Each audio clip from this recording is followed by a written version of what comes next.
The subterranean corridors beneath the Great Hall were supposed to be impenetrable. But Kaelen was no longer fighting like a man. He was fighting like a dying god with nothing left to lose. The heavy stone ceiling of the dungeon corridor violently caved in, raining massive chunks of marble and choking white dust into the darkness. Through the jagged hole in the ceiling, Kaelen dropped down into the abyss. He landed heavily, his knees buckling under the impact. He was entirely unrecognizable from the untouchable king who had stood at the altar an hour ago. His pristine white military uniform was shredded, soaked in the blood of the executioners he had just slaughtered. But the blood of his enemies wasn't what was killing him. The Nightshade curse, fueled by his violent use of alpha magic, was in absolute catastrophic rebellion. Pitch black, viscous veins had crawled all the way up his jawline, choking his throat. His winter blue eyes were completely swallowed by the feral, molten gold of a beast that was mere minutes away from total brain death. Elara, where are you? He stumbled forward blindly in the dark, dragging his heavy silver broadsword against the stone floor. He had felt her presence fade when she dropped the iron amulet. His fractured, dying mind was utterly convinced he was about to find her torn apart by the venomous swarm. The sheer agony of that thought was making him choke on his own blood. But as he rounded the corner, the suffocating stench of decay in the dungeon was suddenly pierced by something else. A scent so pure, so vibrant, it hit his dulled senses like a physical shockwave. Rain-soaked cedar, white roses, and the unmistakable, intoxicating metallic tang of her blood. Kaelen froze.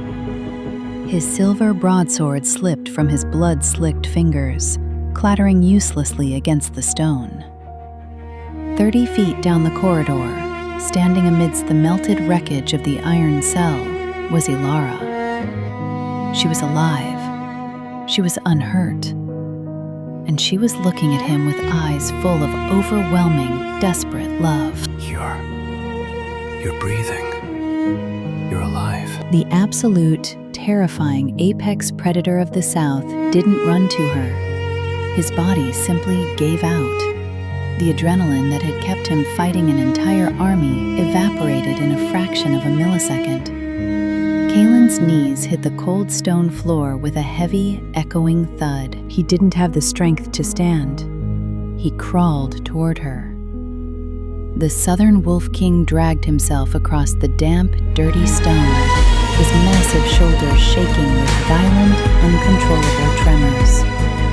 When he finally reached her, he collapsed forward, burying his sweat-drenched, cursed face directly into her knees, wrapping his massive arms around her legs in a grip of absolute desperation. I'm sorry. I'm so sorry. I made you think I didn't want you. I had to buy you time. I couldn't let them hurt you.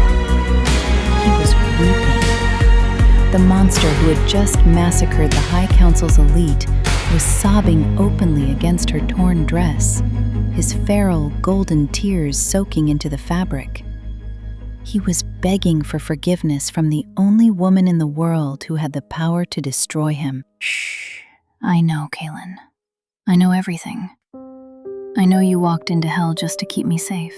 Elara didn't hesitate. She dropped to her knees right there in the damp, ruined corridor.